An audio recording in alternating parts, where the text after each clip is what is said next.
பார்க்கும்போது ஒரு ஃபீலே டிஃப்ரெண்ட்டாக இருக்குது. அவன் வந்து லண்டனில் இருக்கும்போது அவங்க அப்பா கிட்ட சொன்னான், அப்பா நான் இந்த படம் ப்ரொடியூஸ் பண்ணணும்.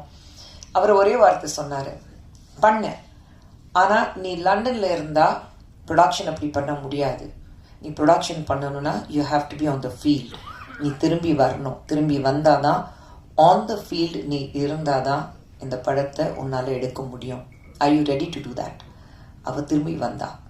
ஏன்னா மறுபடியும் அந்த பேஷன் இருந்தது. அவங்க அப்பா பார்த்து வளர்ந்ததுனால, அந்த ப்ரொடக்ஷன் என்னென்ன பார்த்ததுனால அவளுக்கு அந்த நான் ஒரு ப்ரொடியூசர் ஆகணும் அப்படி ஒரு ஃபீலிங் இருந்தது. That I know I can do it now. ஆனால் உண்மையிலே இந்த மேடையில் சொல்லணும், சுந்தர் சார் வந்து எப்படி ஒரு லீடர்ஷிப் குவாலிட்டி அவர்கிட்ட இருக்குது. Ananditha is definitely not me. Ananditha அப்படி அவங்க அப்பா மாதிரி தான் எல்லா வகையிலையும். She is strong, she is extremely confident, she is extremely genius in the work she is doing. And ஒரு வேலை நடக்கலைன்னா அது ஏன் நடக்கலை அதுக்கு காரணங்கள் தேட மாட்டா. ஒரு வேலை செய்யணும்னா அது எப்படி செய்யணும் அதுக்கு ஒரு காரணம் மட்டும்தான் தேடுவா. அண்ட் நாங்கள் யாருமே ப்ரொடக்ஷனுக்கு போகலை. ஆனால் கம்ப்ளீட்டாக ப்ரொடக்ஷன் காலையில் 3 மணிக்கு வண்டி ஓட்டிட்டு போவா. எங்கேயோ மதுராந்தகம் எங்கேயோ ஷூட்டிங் இருக்கும். நானே திட்டுவேன், ஏன் ராஜமா நீ போகிற, நீ வண்டி ஓட்டிட்டு போகிற, கம்பெனி வண்டி வர சொல்லு, I can drive, I am confident. போவா. நைட் ஷூட்டிங் இருக்கும், போவா. ஸோ இந்த மேடையில் அவளை பார்க்கும்போது எனக்கு ரொம்ப ரொம்ப பெருமையாக இருக்குது.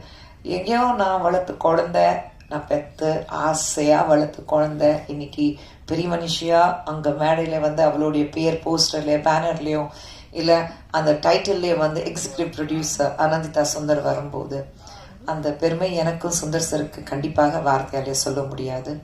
அண்ட் என்னோட டீம் அவனியில் இட் இஸ் மணிவண்ணன் சார், அவங்க வைஃப் பிரியா இருக்கட்டும், பாலகோபியனா இருக்கட்டும், தி என்டையர் அவனி, எங்களுக்கு வந்து பிஹைண்ட் த ஸ்க்ரீன் எங்கள் ஆஃபீஸில் இருக்கிற டீம், எங்கள் ஆடிட்டர் விஜய் அவர்கள் இருக்கட்டும், தட் என்டையர் டீம். அண்ட் எங்களுக்கு வந்து ஒவ்வொரு படத்துலையும் எங்களுக்கு ஒரு மிகப்பெரிய சப்போர்ட்டாக இருக்கிறது ரியாஸ் அவர்களும். அண்ட் இன்னைக்கு நான் பார்த்த குழந்தை பாரஸ், அவனும் பார்க்கும்போது ஸோ ஐ திங்க் எல்லாருக்கும் வந்து இன்னைக்கு இந்த நெக்ஸ்ட் ஜெனரேஷன் சொல்லும்போது ஹவு கான்ஃபிடென்ட் நம்ம பசங்க இன்னைக்கு இருக்காங்க. I think we are just bringing them up very well நான் தோணுது. ஸோ அவங்க எல்லாருக்கும் ஆல் தி யங் மைண்ட்ஸ், ஏன்னா எல்லாரும் everybody is a youngster here. So that young crowd இருக்கும்போது I think it's great to have their thoughts. ஏன்னா நமக்கு அந்த ஒரு ஜெனரேஷன் கேப் இருக்கு, ஐயோ புரியாது அப்படியெல்லாம் கிடையாது. இது எனக்கு ஒரு லேர்னிங் எக்ஸ்பீரியன்ஸ். நம்ம என்ன கற்றுக்கிட்டோம் அது அவங்க கிட்ட சொல்றதை விட இப்போ இருக்குது